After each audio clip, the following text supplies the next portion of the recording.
नमस्कार दोस्तों, स्वागत है आपका अपना ही यूट्यूब चैनल टुडे एग्जाम पर। दोस्तों आज है आपका 28 फरवरी 2023 और आज आपका सीआरपीएफ एचसीएम का एग्जाम था। फर्स्ट शिफ्ट का एग्जाम जो है समाप्त हो गया है। फर्स्ट शिफ्ट के एग्जाम में जीके और हिंदी के सेक्शन से जो भी प्रश्न पूछे गए सभी 100% ओरिजिनल प्रश्नों के साथ उपलब्ध हो गया हूं। दोस्तों जैसा कि आप जानते हैं मैं आपको एक्स्ट्रा फैक्ट के साथ पढ़ाता हूं ताकि आपको आने वाले समय अगर आप एग्जाम देने वाले हैं तो आपको अधिक से अधिक फायदा पहुंच सके। तो चलिए दोस्तों शुरू कर लेते हैं सभी प्रश्नों को। एक प्रश्न पूछा गया था आपका कि भौगोलिक दृष्टिकोण से इनमें से कौन सी भारत की भौतिक अवस्था नहीं है। अगर आपको याद हो मैंने बताया है भाई कि भारत को योजना आयोग ने 15 कृषि जलवायु क्षेत्र में बांटा है और भौगोलिक दृष्टिकोण से भारत को 6 भौतिक अवस्था में विभाजित किए गए हैं, है ना। तो इस प्रकार से इनमें से एक जो ऑप्शन में नहीं होगा वही आपका राइट आंसर हो जाएगा। तो यहाँ पे जो आपका जो 6 मतलब भौतिक अवस्था है इंडिया का भौगोलिक दृष्टिकोण से, ये कौन कौन सा है? हिमालय का पर्वतीय प्रदेश, उत्तरी मैदान, प्रायद्वीपीय पठार, भारतीय मरुभूमि, समुद्र तटीय मैदान और द्वीपीय समूह। तो इस प्रकार से इसके भिन्न जो ऑप्शन में दिए गए होंगे आपका राइट आंसर हो जाएगा। इसके अलावा भारत में किस प्रकार की जलवायु पाई जाती है? तो भारत में आपका मानसूनी जलवायु पाई जाती है और ये मैं एक्स्ट्रा फैक्ट में रखा हूं। और आगे जो है एक बच्चे ने फिर से क्वेश्चन बताया कि ये भी क्वेश्चन पूछा गया था, तो ये एक्स्ट्रा फैक्ट का यही फायदा होता है आपको। और भारत किस लैंड में का हिस्सा है अगर आपसे पूछ ले तो ये गोंडवाना लैंड का हिस्सा है। देखिए जब पेंजिया का पतन हुआ था तो पूरा सृष्टि जो है 2 लैंड में बट गए थे, एक गोंडवाना लैंड और एक आपका अंगारा लैंड। तो भारत जो है गोंडवाना लैंड का हिस्सा है। अगर आपसे कोई पूछ ले कि गोंडवाना कोयला खदान जो है ये कहाँ पे पाया जाता है तो ये मतलब एमपी से सटे हुए छत्तीसगढ़ में पाए जाते हैं। तो ये बात भी आपको ध्यान रखना है। वहाँ पे गोंडवाना एक्सप्रेस भी चलती है और ये कोयला से संबंधित जगह भी है गोंडवाना, और भारत गोंडवाना लैंड का हिस्सा भी है।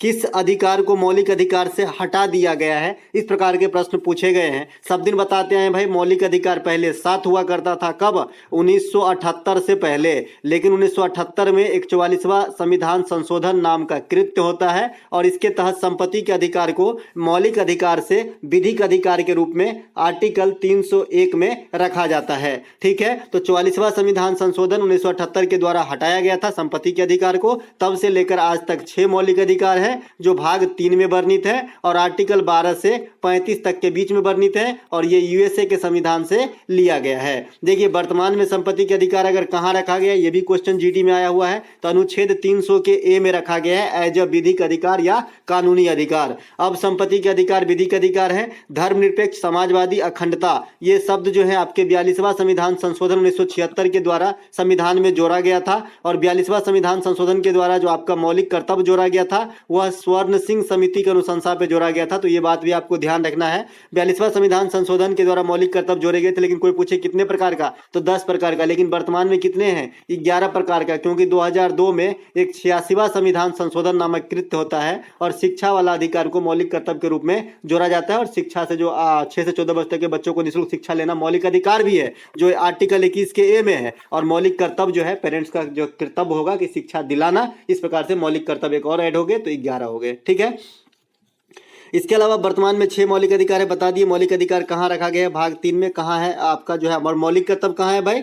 तो भाग 4A में है। मौलिक अधिकार 3 में, मौलिक कर्तव्य भाग 4A में। मौलिक अधिकार जो है 6 है, मौलिक कर्तव्य 11 है। ये यूएसए से लिया गया है, ये रसिया से लिया गया है। ये सभी बातों को जो है अलग अलग से पढ़ के आराम से ध्यान रखेंगे। अगला एक प्रश्न पूछा गया था, भारत नेपाल शांति संधि किस वर्ष हुआ? जो मैत्री जो हमारा हुआ था भारत के साथ, है ना, तो ये किस वर्ष हुआ था? तो ये आपका 1950 में हुआ था 31 जुलाई के दिन। ठीक है, नेपाल जो है भारत का उत्तरी पड़ोसी देश है, स्थलीय सीमा लगता है। ठीक है, इसके अलावा नेपाल की राजधानी कहाँ है? तो काठमांडू है। अब काठमांडू मैं इसलिए रखा हूं, हर चीज के पीछे रीजन हो जाता है मेरा एक्स्ट्रा फैक्ट रखने का, है ना। काठमांडू में सार्क का मुख्यालय है। और 1, 2, 3 आप आने वाले 1-2 शिफ्ट में देखिए सार्क से क्वेश्चन नहीं आए तो मुझे बताइएगा। ठीक है, सार्क का मुख्यालय आपका काठमांडू में है। इसमें 8 सदस्य देश हैं जिसकी स्थापना आपका 1985 में होता है। 1985 से आप द्रोणाचार्य अवार्ड का डेट भी याद रख सकते हैं। द्रोणाचार्य अवार्ड जो खेल के प्रशिक्षक को दिया जाता है, इसकी भी शुरुआत आपका 1985 में ही हुआ था। तो चीज़ों को रिलेट करके याद सीख सकते हैं आप। इसके अलावा भारत, पाकिस्तान, अफगानिस्तान, नेपाल, भूटान, श्रीलंका, बांग्लादेश, इस प्रकार के जो है इनके सार्क के सदस्य देशों में से हैं। अगला एक प्रश्न पूछा गया था कि लावनी नृत्य किस प्रकार की होती है, मतलब कितने प्रकार की होती है। ये नहीं पूछा गया था कि लावनी कहाँ का नृत्य है, इसमें थोड़ा सा डेप्थ में गया और पूछा कि लावनी जो है कितने प्रकार से किए जाते हैं या मनाए जाते हैं। देखिए लावनी का मुख्य रूप से दो फॉर्म है, इसके अलावा भी फॉर्म है लेकिन मुख्य रूप से दो फॉर्म है। इस फॉर्म का नाम है, एक का तो निर्गुणी होता है, एक आपका श्रृंगारी होता है। अगर आपसे कोई पूछ ले कि गीतों का अभंग स्वरूप किस राज्य में देखने को मिलता है, अभंग, तो अभंग जो है ये महाराष्ट्र में ही देखने को मिलता है। अभंग एक गाने का फॉर्मेट होता है, ठीक है। जैसे अपने गांव घर में कैसे हम लोग बिरहा गाते हैं, हम बिहार के हैं तो यहाँ पे बिरहा चलता है हमारे यहाँ, है ना। इसी प्रकार महाराष्ट्र में अभंग चलता है। तो ये बात भी ध्यान रखेंगे, अच्छे अच्छे एग्जाम में आ जाते हैं, क्योंकि ये जो है जनरली किसी किताब में जल्दी मिलती नहीं है, ठीक है। लावनी, तमाशा, रंगोली, कोली, ये सभी जो है महाराष्ट्र के हैं। गणपति उत्सव और शिवाजी उत्सव ये दोनों भी महाराष्ट्र में है, लेकिन इसके शुरू करने का श्रेय भी पूछा जाता है आपको, तो बाल गंगाधर तिलक ने इनको शुरुआत करवाया था। फुगरी, फुगरी जो है ये भी महाराष्ट्र से संबंधित है, ठीक है। इसके अलावा महाराष्ट्र में एक पेंटिंग भी प्रचलित है, इसका नाम है आपका वर्ली पेंटिंग। वर्ली महाराष्ट्र में एक जगह का नाम है जो समुद्र के किनारे स्थित है, जहां से गेटवे ऑफ इंडिया से मात्र 7-8 किलोमीटर दूर है और मैं गया हूं। तो ये बर्लिंग पेंटिंग जो है महाराष्ट्र से संबंधित है। इसी प्रकार का एक मिथिला पेंटिंग है, मिथिला पेंटिंग बिहार खास करके मधुबनी जहां के मैं हूं वहां से संबंधित है। इसके अलावा एक सोहराई खोबर पेंटिंग है ना, सोहराई खोबर पेंटिंग झारखंड से संबंधित है। और एक आपका भित्ति चित्र है, भित्ति चित्र आपका उड़ीसा से संबंधित है। तो ये सभी जो 4 पेंटिंग के फॉर्म है इंपॉर्टेंट, आपको जरूर ध्यान रखनी चाहिए। इसके अलावा महाराष्ट्र में ही अजंता की गुफा है, एलोरा की केव है और आपका महाबलेश्वर। महाबलेश्वर से कौन सी नदी निकलती है, तो कृष्णा नदी निकलती है। ये भी क्वेश्चन आपसे पूछा गया है। ये हिल स्टेशन है महाराष्ट्र के अंदर। अजंता की गुफा और एलोरा की गुफा ये सबसे पहले यूनेस्को में 1983 में शामिल किया गया था। ताजमहल और आगरा के किला के साथ साथ 4 चीजों को शामिल किया गया था सबसे पहले यूनेस्को के अंदर। अनंगपाल द्वितीय दिल्ली पर कब शासन किया था। दोस्तों जैसा कि आप जानते हैं, मैं जो चीज पढ़ाता हूँ पता नहीं कहाँ से कहाँ तक ले जाता हूँ, यही आपको फायदा होता है हमारे साथ रहने का। इससे क्या होती है, आपकी जीके का एक वाश होता है शैम्पू के साथ, ठीक है, और बहुत दिन तक अस्थायी रूप से रहेगा अगर आप चीजों को इस प्रकार से फ्लो में सीख पाते हैं तो।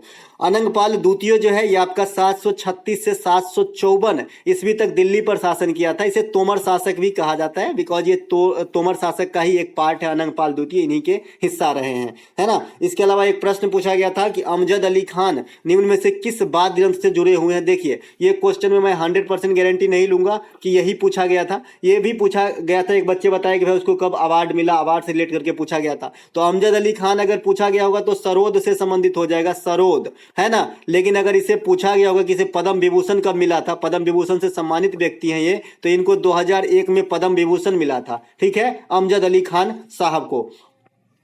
इसके अलावा जाकिर हुसैन साहब को 2023 में पद्म विभूषण दिए जाने की बात किए गए हैं। पद्म विभूषण 2023 में कितने को दिया जाएगा, तो 9 आदमी को, और पद्म भूषण कितने को दिया जाएगा, सॉरी पद्म विभूषण दिया जाएगा 6 को और पद्म भूषण दिया जाएगा 9 को, ठीक है। तो दोनों बात ध्यान रखेंगे, है ना। टोटल 106 को दिया गया इस बार।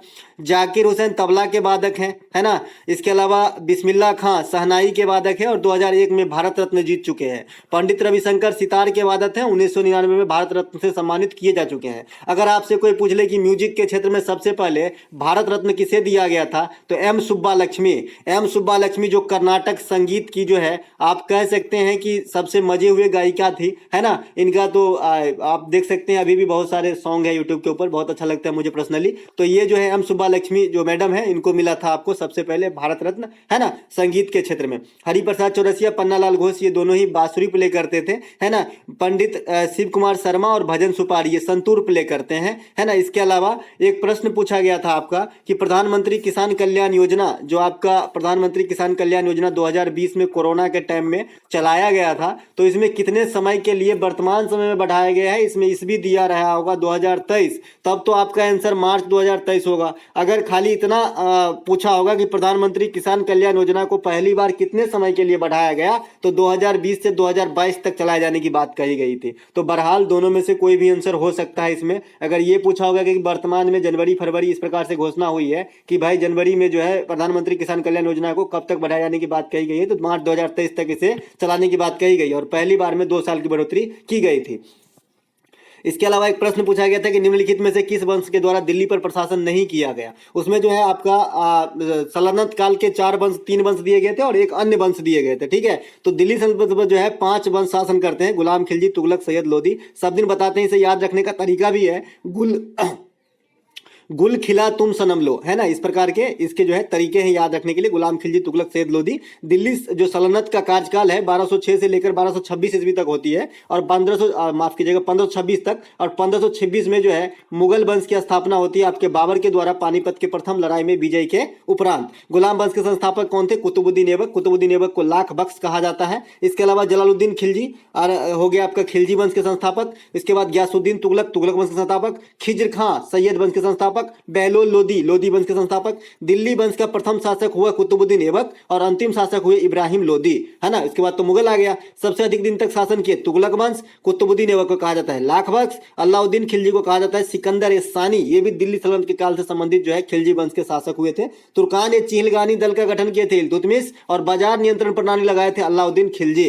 तैमूर का आक्रमण हुआ था नसरुद्दीन मोहम्मद तुगलक के काल में 1398 में। VVI कर लीजिएगा अगर आप SSC का एग्जाम अटेंड करने वाले हैं तो। इब्न बतूता भारत आया था मोहम्मद बिन तुगलक के समय में, रेहला नामक किताब लिखा था, है ना। जब मैं एग्जाम दिया करता था SSC CGL वगैरह सब की, तब पूछा क्या मतलब, तब से लेकर तभी पूछते थे और अभी भी पूछा जा रहा है कि तैमूर का आक्रमण कब हुआ था, इब्न बतूता भारत किसके काल में आए थे। ये सब क्वेश्चन कभी पुराना नहीं होने वाला है, ईवर ग्रीन हो। ठीक है, इसके अलावा भारत में किस प्रकार की जलवायु है, देखिए अभी भी एक्स्ट्रा फैक्ट में बताया, क्वेश्चन आज पूछा भी गया है। तो ये उष्णकटिबंधीय मानसूनी जलवायु है अपने इंडिया के अंदर, है ना। भारत में अधिकांश वर्षा जो होता है आपका दक्षिण पश्चिम मानसून से होता है, ये भी क्वेश्चन पूछा गया है। इसके अलावा वर्षा का आगमन सबसे पहले जून के प्रथम सप्ताह में केरल में दस्तक देती है। ठीक है, केरल में दोस्तों एक आम्र वर्षा भी होती है, ये भी आपसे पूछा जाता है कि आम्र वर्षा इंडिया में कहां पर होता है, तो केरल के अंदर होता है। ये आम के फसल को पकाने में मदद करता है और किसानों को लाभ पहुंचाता है। इसके अलावा केरल में कितना चीज है कि साक्षरता दर सबसे अधिक है ना, लिंगानुपात सबसे अधिक है, शिशु मृत्यु दर सबसे कम है, साइलेंट वैली परियोजना है,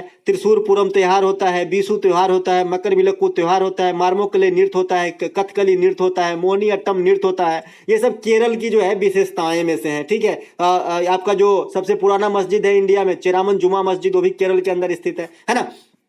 इसके अलावा वर्षा का अगर अधिकतम स्रोत आपसे पूछा जाता है तो अरब सागर से इंडिया में 65% वर्षा होती है और बंगाल की खाड़ी से शेष वर्षा होती है, यानी 35% वर्षा होती है ना। इसके अलावा सबसे अधिक वर्षा मासिन राम में होता है, जो आपका कहाँ पे है, मेघालय के अंदर स्थित है। शांति स्वरूप भटनागर पुरस्कार 2023 को रिलेट करके एक प्रश्न पूछा गया, लेकिन किसे दिया गया ये नहीं पूछा गया है। ठीक है, तो इस प्रकार से जो प्रश्न पूछे गए हैं क्लियर नहीं है, लेकिन मैं यहाँ पे शांति स्वरूप भटनागर पुरस्कार के बारे में थोड़ा सा बताने की कोशिश कर रहा हूँ। शांति स्वरूप भटनागर पुरस्कार विज्ञान के क्षेत्र में दिए जाते हैं, खाली फिजिक्स, केमिस्ट्री, बायो में ही नहीं, ये गणित विज्ञान, चिकित्सा विज्ञान, है ना। इस प्रकार से जो है ये टोटल 6 क्षेत्र में दिए जाते हैं। ठीक है, 7 क्षेत्र में दिए जाते हैं, माफ कीजिएगा, 7 क्षेत्र में दिए जाते हैं। ठीक है, इंजीनियरिंग विज्ञान, गणितीय विज्ञान, चिकित्सीय विज्ञान, विज्ञान, भौतिक विज्ञान, ETC, है ना। तो ये 7 क्षेत्र में दिए जाते हैं। कलिंग पुरस्कार भी विज्ञान के क्षेत्र में ही दिया जाता है, लेकिन इसमें क्या खासियत है कि ये यूनेस्को के द्वारा दिया जाता है। ठीक है, बीजू पटनायक की अध्यक्षता में जो है इसे शुरू किया गया था। ठीक है, इसके अलावा कथकली किस राज्य की नृत्य है, ये प्रश्न आया था, तो देखिए एकदम हलवा पूछा गया था, तो ये आपका केरल का है।